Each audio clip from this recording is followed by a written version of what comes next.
नमस्कार, सभी का स्वागत है ज्ञान स्रोत परिवार में। एक ऐसा टॉपिक जो आपके फर्स्ट ग्रेड, नेट और साइकोलॉजी में क्वेश्चन यहाँ से कन्फर्म एक क्वेश्चन पूछा जाता है। ठीक है, तो वीडियो को अंत तक जरूर देखना और लास्ट में अपन इसके एमसीक्यू क्वेश्चन भी करेंगे कि कैसा क्वेश्चन एग्जाम में पूछा जाएगा, वो भी मैं आपको बताऊंगा इसमें। मनोविश्लेषणवाद, पहला क्वेश्चन बेसिक ये रहता है कि इसके जन्मदाता कौन है? फ्राइड। मनोविश्लेषणवाद में और कौन वैज्ञानिक होते हैं? एडलर और यूंग। ठीक है, एडलर ने व्यक्तिक मनोविज्ञान दिया था और यूंग ने आपके सामूहिक अचेतन मन से संबंधित है और विश्लेषणवाद इन्होंने सिद्धांत दिया था।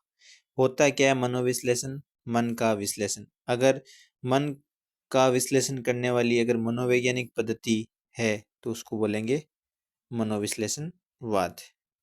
ठीक है, अपन क्यों इसको साहित्य में क्यों पढ़ रहे हैं, इसमें कहाँ जरूरत है इसमें मनोविश्लेषणवाद की? ठीक है, तो मनोवैज्ञानिक कला साहित्य चिंतन के नाम से भी जाना जाता है। ठीक है, कला और साहित्य में इसकी अहम भूमिका है। कला साहित्य चिंतन के रूप में इसके नाम से भी जाना जाता है। यह वास्तव में मानसिक और स्नायुविक रोगियों के उपचार की एक, आप बोल सकते हो कि विधि है मनोविश्लेषणवाद। पूरा डिटेल से देखना। ये देखने के बाद आपका मनोविश्लेषणवाद से कोई भी क्वेश्चन गलत नहीं होगा। बेसिक से लगाकर अपन एंड तक इसको करेंगे, तो वीडियो को स्किप मत करना। ठीक है, आगे अपन बात करते हैं अवचेतन मन के अध्ययन से संबंधित सिद्धांत और चिकित्सा तकनीकी इसमें सम्मिलित है। पूरा का पूरा मनोविश्लेषणवाद सिद्धांत है, ये किस पे टिका हुआ है? अवचेतन मन पर या अचेतन मन की बातें निकालने में ये सहायक है। ये समोहन अपन देखते हैं समोहन विधि के आधार पर। ठीक है, पूरा का पूरा जो मनोविश्लेषणवाद टिका हुआ है वो अवचेतन मन के आधार पर टिका हुआ है। देखो मैं बता देता हूँ, अचेतन मन पे फ्राइड, एडलर आपको ध्यान रखना चेतन मन पर सामाजिक की बात करता है, युंग सामूहिक अचेतन मन। वापिस बोल रहा हूँ, यहीं से क्वेश्चन पूछा जाएगा। अचेतन मन फ्राइड, चेतन मन आपके एडलर और सामूहिक अचेतन मन, ठीक है, सामूहिक अचेतन मन युंग। ध्यान रखना इसको। और हिप्नोटाइज स्टेट में ये खोजा गया था। पूछ ले कि भाई मनोविश्लेषणवाद किस में खोजा गया था? तो हिप्नो हिप्नोनाइज, ठीक है, टाइज स्टेट में इसको बोलते हैं सम्मोहन के आधार पर। इसमें खोजा गया था कि जो मन की कुछ अपने अचेतन मन की बातें होती है वो कई कबार अपन निकाल नहीं पाते, तो इसके आधार पर ये खोजा गया था और इस विधि के आधार पर ये बाहर निकाला जाता है, हिप्नोटाइज स्टेट। ठीक है, सिगमंड फ्राइड देख लो, इनका जन्म 1856 में ऑस्ट्रिया के मुराविया नगर में एक यहूदी परिवार में इनका एक जन्म हुआ था। चिकित्सा क्षेत्र में इन्होंने कार्य करा था और मनोविश्लेषण विषय में 3 ग्रंथ है वो महत्वपूर्ण है। कौन कौन से इनके ग्रंथ है इंपॉर्टेंट है, यहाँ से क्वेश्चन पूछ सकते हैं। स्टडीज इन हिस्टीरिया, ठीक है, पहला स्टडीज इन हिस्टीरिया। दूसरा द इंटरप्रिटेशन ऑफ ड्रीम, ठीक है, द इंटरप्रिटेशन ऑफ ड्रीम। पहला तो है आपके स्टडीज इन हिस्टीरिया, ठीक है। दूसरा है इंटरप्रिटेशन ऑफ ड्रीम। तीसरा है N outline of psycho analysis, psycho analysis, ठीक है। ये तीनों आप ध्यान रखना। एक मोस्ट इंपोर्टेंट इनकी बुक और है N outline of psychology analysis, ठीक है, ये इनकी तीसरी बुक है। ठीक है, ये 3 ही बुक मोस्ट इंपोर्टेंट है। तो N outline of psychology analysis इनकी मनोविश्लेषणवाद की सर्वाधिक महत्वपूर्ण विधि है। ठीक है, ये आप महत्वपूर्ण पुस्तक है। ठीक है, इन तीनों को ध्यान रखना, एग्जाम पूछ सकता है। एक तो स्टडी वाली है, एक ड्रीम वाली है और एक N outline of psychology analysis है। फिर अपन बात करते हैं फ्राइड ने जीव विज्ञान और मनोविज्ञान के आधार पर मनोविश्लेषणवाद का प्रतिपादन करा। पहला जीव विज्ञान बायोलॉजी, फिर साइकोलॉजी के आधार पर इन्होंने मनोविश्लेषणवाद का सिद्धांत दिया था। तो पूरा का पूरा किस पे आधारित है ये? अचेतन मन की बातें निकालने के लिए। ठीक है, अब देखो अचेतन मन की अवधारणा लिबिडो या काम प्रवृत्ति फ्राइड ने बताई थी। मानव मन का प्रमुख तत्व और विभिन्न वृत्तियां, ये सब मनोविश्लेषणवाद में आते हैं। तो बेसिक सी चीजें हैं, पर ध्यान ध्यान रखनी है आपको। ठीक है, जैसे लिबिडो दिया था आपके फ्राइड ने, वैसे ही हीन भावना पूछेगा आगे जाके, अपन देखेंगे, वो दिया था आपके एडलर ने। अब देखो अचेतन मन की अवधारणा। अवचेतन मन होता है क्या? जैसे ये पानी है, ये ऊपर इसमें बर्फ टिका हुआ है, नीचे पूरा पानी, इसका थोड़ा सा भाग बाहर है, बाकी पूरा अंदर है। इसी को बोलते हैं अचेतन मन, जो अंदर रहता है। मानव का मन जल में तैरते हिमखंड के समान है माना गया है, जिसका कुछ ही भाग दिखाई देता है, शेष जल में डूबा रहता है। जैसे 10 भाग है तो एक भाग ही दिखेगा, 9 भाग अंदर रहेगा। ये होती है अवचेतन या अचेतन की अवधारणा। अब देखो बात करते हैं मन। मन में देखो अपन 3 स्टेज होती है। एक तो होता है आपके चेतन मन, एक होता है आपके अवचेतन या अर्धचेतन, और एक होता है अचेतन मन। फ्राइड इसी पे ही बात करता है, ध्यान रखना। आपके अचेतन मन में क्या चल रहा है वो किसी को ही नहीं पता, वो आपको ही पता है, और आप हर किसी को बता भी नहीं सकते। वो आपके अंदर हो सकती है दमित इच्छा, कोई किसी के लिए कुंठा, मतलब कुछ भी हो सकता है। इसको बोलते हैं अनकॉन्शियस। ठीक है, और ये अंदर होना एक हानिकारक भी है ना। तो इसीलिए कहते हैं जो मन में बातें होती है उनको बाहर निकाल दो। ये होती है अचेतन मन, फ्राइड वाली। फिर आता है अर्चेतन मन।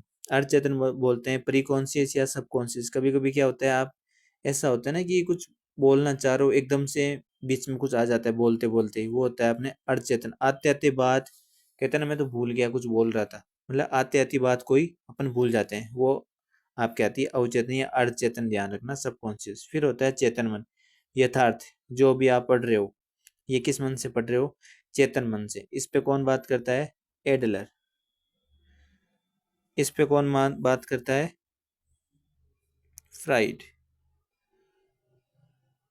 ठीक है, और जो वास्तविक होता है वो ईगो से संबंधित होता है। ईद, इसको बोलते हैं ईगो। ईगो मतलब अहम, अहम से संबंधित होता है। दमित इच्छा आपको ईद। ठीक है, और सुपर ईगो में आपके अचेतन में आ ही जाएगा। ठीक, अब देखो चेतन मन के 2 भाग फ्राइड के अनुसार बताएं कि 2 भाग कौन से है, एक तो अचेतन और एक अचेतन मन। फ्राइड के अनुसार चेतन और अचेतन में द्वंद्व चलता रहता है आपके। एक तो चेतन मन जो वर्तमान है, और एक अचेतन मन कल्पना, इनमें द्वंद्व चलता रहता है। अब आता है एडलर। एडलर वैसे मैंने बता दिया था, व्यक्तिक मनोविज्ञान के प्रवर्तक है। इनकी भी बुक है, वो इम्पोर्टेंट है। The practice and theory of individual, the practice and theory of individual psychology. ठीक है, प्रॉब्लम ऑफ न्यूरोसिस और सोशल इंटरेस्ट, ये किसकी बुक है? आपके एडलर की है। ठीक है, ये ध्यान रखना है। The practice and theory of individual psychology, problems of neurosis और सोशल इंटरेस्ट की, सामाजिक की बात करता है ना। एडलर क्या कहता है? एक तो चेतन मन, चेतन मन मतलब आपके समाज से संबंधित है। ठीक है,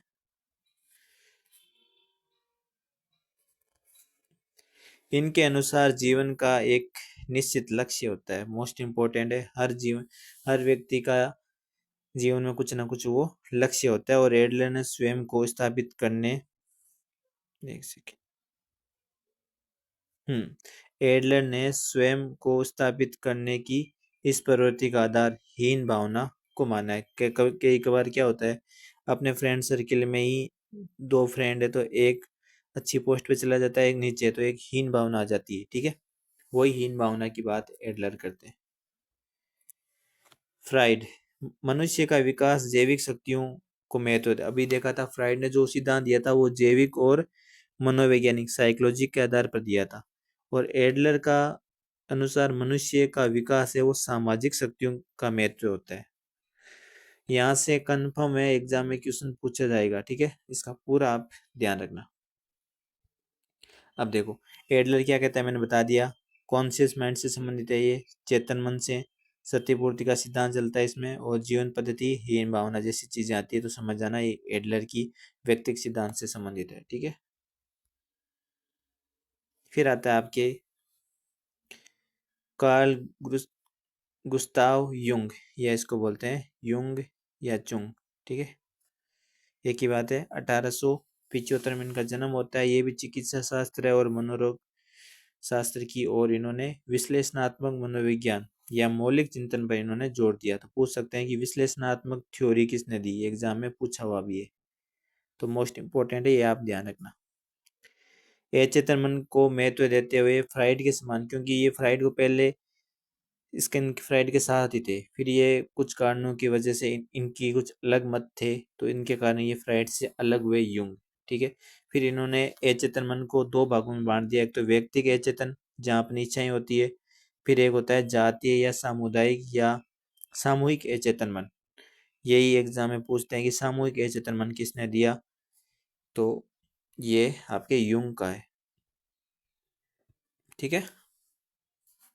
फिक्स है कि क्वेश्चन आता ही आता है यहाँ से, इसीलिए ये पूरा वीडियो देखना, फिर आपके कभी इसमें दिक्कत नहीं आएगी, कैसा भी क्वेश्चन आ जाए। चलो फिर आता है जुंग के अनुसार सामूहिक अचेतन मन में एनिमस, ये एनिमस ऐसे है, ठीक है, ध्यान रखना इसका,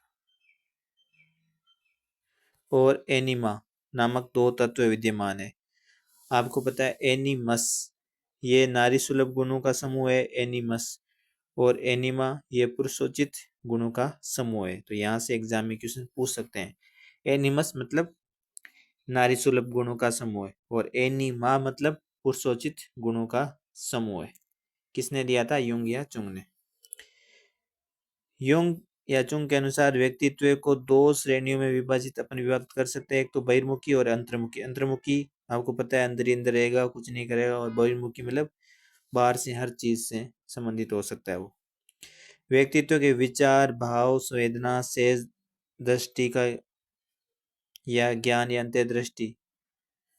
युंग के अनुसार मानसिक शक्ति या ऊर्जा ही सभी कार्यों को प्रेरक होती है। देखो आपको पता है कि व्यक्तित्व में क्या क्या हो सकता है, युंग के अनुसार विचार हो सकता है, भाव हो सकता है, संवेदना हो सकती है, सहज ज्ञान इसी को भी बोलते हैं, अंतर्दृष्टि हो सकती है। और युंग के अनुसार मानसिक जो शक्ति है या ऊर्जा है वो सभी कार्यों की प्रेरक होती है, ठीक है। अच्छा क्वेश्चन पूछ सकते हैं, कुछ फैक्ट है, डायरेक्ट एग्जाम में क्वेश्चन पूछ सकते हैं। फ्राइड के अनुसार दिवा स्वपन की अभिव्यक्ति ही काव्य है। ये पूछ सकते हैं कि भाई फ्राइड जो मनोविश्लेषणवाद सिद्धांत दिया था उनके अनुसार जो दिवा स्वपन या अचेतन मन है, ठीक है, दिवा स्वपन की अभिव्यक्ति, ठीक है, अचेतन मन में जो भी इच्छा है उनकी अभिव्यक्ति ही क्या है, काव्य है। ये फ्राइड का कथन है। फ्राइड के अनुसार मनुष्य का विकास विरासत में मिली विशेषताओं द्वारा नहीं होता। सीधी सी बात है, मनुष्य का विकास विरासत में मिली विशेषताओं के द्वारा नहीं होता। ये कौन कहता है, फ्राइड कहता है। बल्कि बचपन की भूली बिसरी घटनाओं से ज्यादा निर्धारित होता है। विरासत में मिली उनसे नहीं होता, पर बचपन में जो भूली बिसरी घटनाएं हैं उनसे ज्यादा निर्धारित होता है। फ्राइड ने कल्पना प्रवण लेखन की तुलना क्रीडार्थ शिशु से की है। देखो फ्राइड ने कल्पना प्रवण लेखक की तुलना क्रीडार्थ शिशु से की है, जिसका क्रीड़ा जगत या यथार्थ जगत से बिल्कुल पृथक होता है। ध्यान रखना, फ्राइड के ने कल्पना प्रवण लेखन की तुलना क्रीड़ा शिशु से करी है, जिसका क्रीड़ा जगत या यथार्थ जगत से बिल्कुल पृथक होता है, इसलिए तो कहते हैं इसको अचेतन मन पे इन्होंने ज्यादा जोर दिया है। अब देखो यहाँ से क्वेश्चन पूछ लेते हैं कि फ्राइड की मनोलैंगिक की जो 5 अवस्था है, यहाँ से क्वेश्चन पूछ सकता है। मौखिक अवस्था 0 से 2 वर्ष, अंगूठा चूसना संबंधित। निष्कासन अवस्था 2 से 3, मल निष्कासन में आनंद की प्राप्ति। लिंग स्पर्श अवस्था 3 से 5, छोटे बच्चों में जनेंद्रियों का स्वयं से अपने हाथों से स्पर्श करके आनंद की प्राप्ति लेना। ठीक है, 3 से 5। गुप्त अवस्था इसी को बोलते हैं लेटेंट, और ये एग्जाम में पूछते हैं। ठीक है, ये ध्यान रखना। लेटेंट गुप्त अवस्था इसको बोलते हैं 5 से 12 वर्ष। समाज के दबाव के कारण काम वासना दूर हो जाना, आपको पता है, ऐसे भी समझ सकते हो आप। जब इस उम्र में कौन सी स्टेज चल रही है, ये बाल्य अवस्था, आपको पता ही होगी ना। अब बाल्य अवस्था में क्या होता है कि बालक खेलने कूदने लग जाता है। यहाँ पे काम वासना, भाई ये बॉयफ्रेंड गर्लफ्रेंड ऐसा यहाँ पे कुछ नहीं चलता। वो जो इनका एंजॉय होता है वो आपके खेल कूद में ही होता है। ठीक है, तो यहाँ से आपके समाज के दबाव के अन्य काम वासना यहाँ से दूर चली जाती है, खेल कूद में चली जाती है। फिर आता है जनेंद्रियों अवस्था 12 से 18 वर्ष। इसमें किशोर अवस्था वगैरह सब आ जाता है। यौन के द्वारा आनंद। अब देखो एडलर, अधिकार भावना को केंद्रित इन्होंने महत्व दिया था एडलर ने। मनुष्य के जीवन में 3 सबसे महत्वपूर्ण समाज, प्रेम, कार्य अपन देखा था। समाज से संबंधित है एडलर का पूरा सिद्धांत, व्यक्तिक सिद्धांत। एडलर कहते हैं कि जो मानव चरित्र का निर्माण होता है वो शारीरिक गठन और सामाजिक आर्थिक परिस्थिति, जीवन के लक्ष्य और उनके हासिल करने के साधन है। सबसे बड़ी बाधा इन्होंने हीन भावना, हीनता ग्रंथि को माना है। मैंने बताया था एडलर जब भी नाम आ जाए तो वहां पे चेतन मन, समाज, हीन भावना, हीनता ग्रंथि ये सब आएंगे वहां पे। ठीक है, अब देखो युंग कला सर्जन को व्यक्तिगत और सामूहिक अवचेतन मन दोनों को जोड़ कर रखते हैं। ठीक है, युंग क्या करते हैं, कला सर्जन में एक तो व्यक्तिगत इन्होंने ए चेतन दिया था और एक सामूहिक ए चेतन दिया था। ठीक है, इन दोनों को जोड़ कर रखते हैं कौन, युंग। अब देखो मनोविश्लेषणवाद प्रभाव अपन बात करते हैं। यहाँ से इंपॉर्टेंट है, थोड़ा सा ध्यान रखना कि जनेंद्र उपन्यास ये मनोविश्लेषणवाद से संबंधित है। सुनीता त्यागपत्र व सुखदा, अज्ञे उपन्यास, शेखर एक जीवनी एवं नदी के द्वीप, ये किनके उपन्यास है, अज्ञे के। ठीक है, देखो जैनेन्द्र के उपन्यास सुनीता त्यागपत्र और सुखदा। अज्ञे का उपन्यास कौन है, शेखर एक जीवनी एवं नदी के द्वीप, ये उपन्यास किसका है, आपके अज्ञे का। इलाचंद्र जोशी ये मनोविश्लेषणवादी आपके उपन्यास से ध्यान रखना, उनसे संबंधित है। जहाज का पंछी एवं सन्यासी के कथा साहित्य को मनोवैज्ञानिक धारा का कथा साहित्य कहा जाता है। ये कथा साहित्य की श्रेणी में आते हैं। तो इलाचंद्र जोशी की जहाज का पंछी एवं सन्यासी, अज्ञे का शेखर एक जीवनी और नदी के द्वीप, सुनीता त्यागपत्र ये जैनेन्द्र उपन्यास इंपोर्टेंट, इनको ध्यान रखना। फिर कुछ कहानियां भी आती है जो मनोविश्लेषण से संबंधित है, एग्जाम में क्वेश्चन पूछ सकता है, ध्यान रखना इनका। राजेंद्र यादव की अभिमन्यु की आत्मकथा, जैनेन्द्र एक रात, मोहन राकेश एक और जिंदगी। ठीक है, जिंदगी तो एक ही मिलती है पर एक और जिंदगी मोहन राकेश की है। निर्मल वर्मा डायरी का खेल, उषा प्रेमवदा, चांद चलता है, दूधनाथ सिंह रिच और आइसबर्ग। अब देखो फ्राइड के अनुसार मूल प्रवृत्तियां, इरोस का संबंध किसके, फ्राइड ने 2 चीज दी थी, इरोस और थेनाटोस। ठीक है, फ्राइड से संबंधित इसके मूल प्रवृत्ति, इरोस का संबंध किससे होता है, रचनात्मक कार्यों से। ठीक है, फिर होता है परम एवं सुपर ईगो का प्रमुख कार्य क्या है, क्वेश्चन के रूप में पूछ सकता है। परम एवं सुपर ईगो का मूल प्रवृत्तियों को संतुष्ट पर रोक लगाना, जो अपनी मूल प्रवृत्तियों को है उनको संतुष्टि पर रोक लगाना किसका प्रमुख कार्य है, आपके सुपर ईगो का।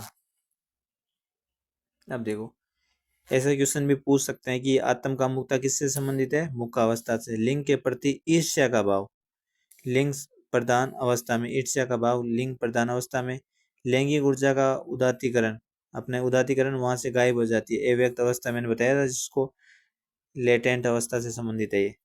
विषम लैंगिक कामुकता आपको पता है कि किशोर अवस्था में होती है विषम लैंगिकता, जननेंद्रिय 12 वर्ष के बाद। सामूहिक अचेतन मन की, इसका आप सभी आंसर दोगे ना, जो भी ये वीडियो देख रहा है कितना पढ़ा है, और ये एग्जाम में कंफर्म एग्जाम में क्वेश्चन आ सकता है, ध्यान रखना कि सामूहिक अचेतन मन का संप्रत्यय किसके द्वारा दिया गया। क्या वो फ्राइड है, क्या वो एडलर है, क्या वो कार्ल यूंग है, क्या वो एरिक फोरम है। तो सामूहिक अचेतन मन की बात या सामूहिक अचेतन मन का संप्रत्यय किसके द्वारा दिया गया। तो इस वीडियो को लाइक जरूर करना, और वीडियो कैसा लगा वो भी बताना, और इस क्वेश्चन का आप कमेंट बॉक्स में आंसर जरूर देना कि सामूहिक अचेतन मन और एग्जाम में आ सकता है, सामूहिक अचेतन मन संप्रत्यय किसके द्वारा दिया गया था। फ्राइड है, एडलर है, यूंग है, या एरिक फॉर्म है। ठीक है, ये आपको ध्यान रखना है। की पॉइंट देख लेते हैं, इसका आंसर जरूर देना ना, मैं देखूंगा किस किसने दिए। मनोविश्लेषण मानव व्यवहार का अध्ययन करता है। जो आपके क्या मनोवैज्ञानिक है वो मानव व्यवहार का अध्ययन करता है। ठीक है, साहित्यकार मानव व्यवहार का विश्लेषण करता है। कोई भी साहित्यकार है वो मानव व्यवहार का क्या करेगा, विश्लेषण। और मनोविज्ञान क्या करेगा, मानव व्यवहार का अध्ययन।